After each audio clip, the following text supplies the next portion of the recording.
James was trucking through the desolate Colorado roads once more, the truck's engine providing the only comfort against the dead silence of the night. He had been driving for hours, fighting the heavy eyelids and the relentless fatigue. The road stretched endlessly before him, illuminated only by the weak beams of his headlights. Around the witching hour, something caught his eye on the roadside. James slowed down, squinting through the windshield. A dark shape was hunched over something in the middle of the road. He pulled over cautiously, curiosity and concern driving him to investigate. As he approached the shape, James's heart sank into his stomach. It was a creature he couldn't recognize, hunched over a carcass of a deer. Its fur was a mix of black and gray, matted and greasy, with a face that was half animal and half something more sinister. Its eyes glowed eerily in the headlights, and its sharp teeth glistened with blood. James froze, unable to look away from the grotesque scene. The creature's growls and snorts were like a symphony of terror. It noticed James and let out a guttural snarl. James's instincts kicked in. He knew he had to get out of there fast. He turned on his heel and sprinted back to the truck.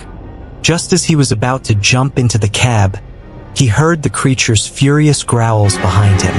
The sound of its claws scraping against the asphalt made his blood run cold. He leapt into the truck, slamming the door shut, but the creature was already charging toward him. James fumbled with the keys, his hands shaking. In his panic, he tripped over a rock, twisting his ankle painfully. He yelped in pain as the creature pounced, sinking its teeth into his exposed ankle. The agony was intense, and the creature's relentless grip was almost more than he could bear. With a surge of adrenaline, James managed to lift his other foot and deliver a powerful kick to the creature's head. It yelped in surprise and pain, loosening its grip just enough for James to wrench his ankle free. He scrambled into the truck and roared down the road, his heart pounding as the creature howled behind him. He drove for what felt like hours, barely stopping even when exhaustion threatened to overtake him. Finally, he found a small motel on the edge of a town and collapsed into a bed, his mind reeling from the night's horrors. The pain in his ankle was fierce, but the adrenaline kept him awake. He eventually drifted into a fitful sleep, haunted by nightmares of the creature. When James woke the next morning, his ankle was swollen and throbbing. He forced himself to get up and staggered to the bathroom, only to find his reflection staring back at him with eyes that seemed unnaturally bright and a face that looked slightly more gaunt and rugged. He shook his head, chalking it up to a lack of sleep and the trauma of the previous night. However, as the day went on, strange symptoms began to manifest. His senses became unnaturally sharp. He could smell things from miles away and hear faint noises that previously would have gone unnoticed.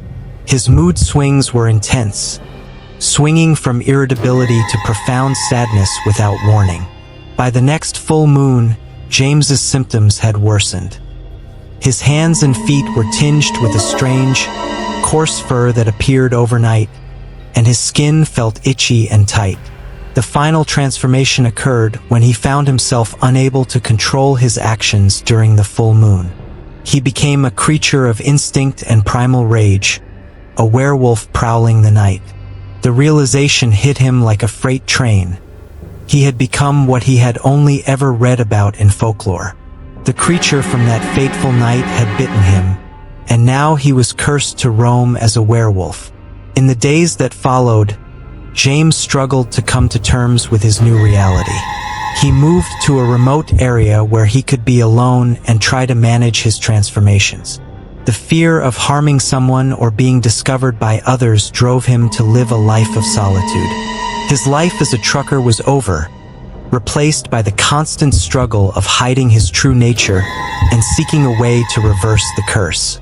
The once silent nights were now filled with the howls of a man trapped in a monster's form, and James's journey had become one of survival and redemption, hoping that one day He might find a way to break free from the darkness that had claimed him.